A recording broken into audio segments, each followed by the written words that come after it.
I think you're also kind of previewing March Madness in the NFL, Mike, where you heard Joe Burrow opine about happiness, right? You're referring to what's going on with Lamar.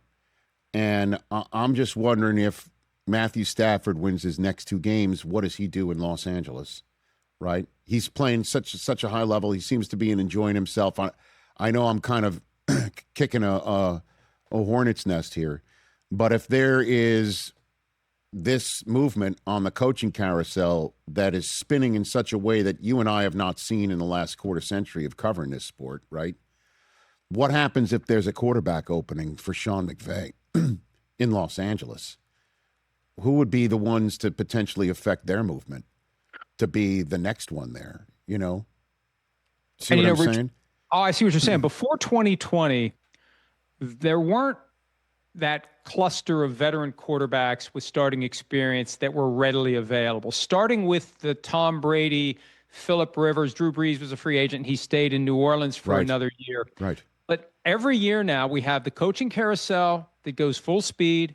It winds to a stop. And then we get to the quarterback carousel, where you look at the teams that we know are going to be in the market for starters. We look at the teams that may end up looking for starters. We look at situations like the Rams. They're on a year-to-year arrangement with Matthew Stafford. They've said that themselves. Now, they may feel differently, and they do have him under contract for another year. So they may be fine not going year to year. They may be fine with Stafford's contract as it is, and it is going to deserve an adjustment based upon what he's due to make in 26.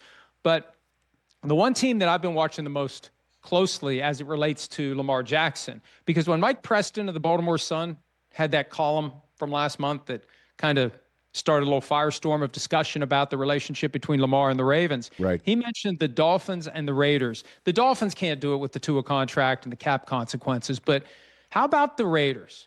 They need something. They need to make a big swing. I saw that someone tweeted, who covers the Raiders, that their days of making big swings are over. Well, when did their days of making big swings start?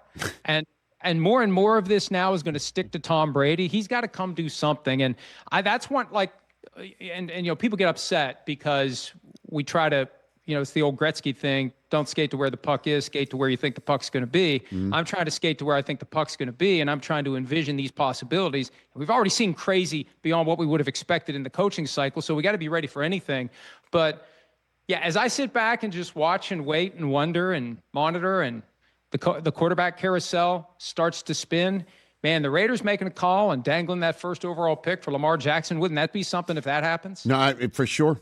And again, I mentioned Stafford just because, you know, I think he's at the top of his game. He seems to love life right now, and there's no questions about his future for good reason, because he's so awesome, and the Rams can win it all with him. And if they do, then it's his oyster. That's the football world, right? And same thing with the Rams.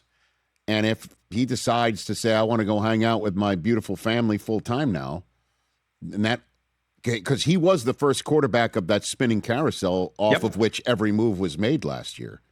And I'm wondering if that might happen again. I'm trying to go where the puck is being skated to, because who wouldn't want to be Sean McVay's quarterback in the NFL? Right. Everyone. And look, last year, and it all turned out to be a leverage play by Stafford, and I think it frustrated both the Giants and the Raiders, who were the two teams that were most aggressively pursuing Matthew Stafford when he had permission to seek a trade. And by the way, was that a good move by him or what, Mike? What do you think? Well, what he eventually did? Yeah, it worked out well, but the Rams still got a deal. Like, he didn't squeeze all that much more out of the Rams by doing it. But at the end of the day, the decision was made that he was never going to leave, and this was just about getting the best possible offer out of the Rams. But he was the guy that everyone was waiting on. And remember, last year, plan B for Sean McVay was Aaron Rodgers.